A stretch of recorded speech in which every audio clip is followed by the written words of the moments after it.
Iterati here. I'm going to show you how to install Vectr Beta 1 using a Mac. First, you're going to have this DMG file that you downloaded. This is the Vectr container. It's going to have some stuff in here. There's not going to be a little bit more in the official release, but this is how it's going to come here. And the way that I recommend going from here is first off is running this upload.hex on all of your lights. I'm only going to have one light here that I'm going to do, but I recommend doing it on all of your lights that you're going to be doing so that you don't accidentally have the UI open and then you try running the uploader and it doesn't work, because the uploader will not work if there's anything else accessing the serial port, and that includes the UI. So if you double click this upload.hex with the light plugged in, it'll warn you, and you can say don't warn me when opening things from this image. I promise you everything is safe. If you click open, it'll run, and this terminal will actually open up down here, and you can open it to see how everything went. And if your light's flashing and showing you the dark side of the mode, then this is actually this is self-explanatory. But you can also look down here, and if you see it reading and verifying, and it says verified and then thank you, done, that means it's successful. So you can quit out of that. And just, again, run that for every light in the bucket. And now just a little bit about some of the other files in here. There's going to be a README in here as well that gives you these instructions in text form, and also links to all of the YouTube videos. So I definitely recommend reading that just to get like a little bit of information about what's going on. And then over here we have the color bank. This is the default colors that it ships with. This is more of a template to work from. There's no need to change this because these colors are already built into the Vectr UI. But you can edit this if you want to change up the default colors that are on the UI on the sidebar. And you'll see that whenever you see the UI actually running. Over here are the factory settings.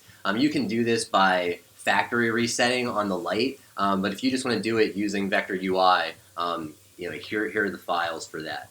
And then here are some modes that were created just to help you guys kind of get a little more used to your lights. So here are the presets already saved for you, and there's the different names of them. So the first mode is Dark Side of the Mode. The second mode is Sorcery. I probably should have numbered these. Maybe I will. And then Dashed Ops, I believe it goes either RGB T dot and Geistlize or the opposite way, and then Celestial Signal and Nebulous. And then there's these templates. These are sort of ideas behind modes. So there's like a dead zone teleport that's sort of a teleport mode that whenever you're flailing, whenever you hit the high end of the spectrum, it comes back on. So I call it a dead zone because there's a dead zone in the middle.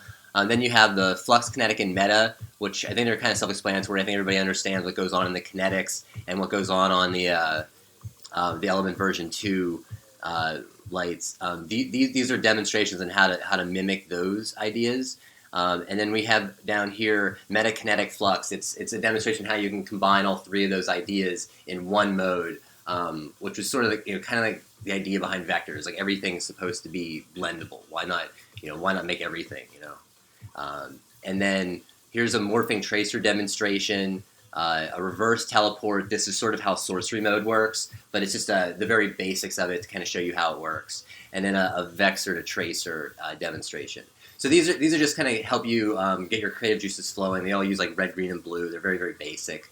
And then here's some bonus modes. These are ones that they didn't quite make the cut. So there's some strobe modes, some Vectr modes, some stepper modes, edge, and even a primer mode in here. Just have some different ideas that didn't quite make the cut. So there's 16 modes for you to kind of start with, to get tinkering. And down here you have the UI. So what I recommend doing is I recommend on your desktop dragging down the Vectr application and then the modes. And then again, if you want to keep these factory settings, drag them down there as well. And then you can close that out, and you can actually eject this. And so over here we have the Vectr UI. We click to open it, and here it is. And it asks you, it says pick a serial port. Now on the Mac, you're going to want this slab USB to UART adapter. That's the correct one. I'm going to exit out of this real quick, and I'm going to run without the light in. So if you run without the light in, you'll see nothing shows up there. So if you plug the light in, then it should appear. So if you unplug, if you don't see it, unplug and replug your light. See if it shows up. If not, try restarting.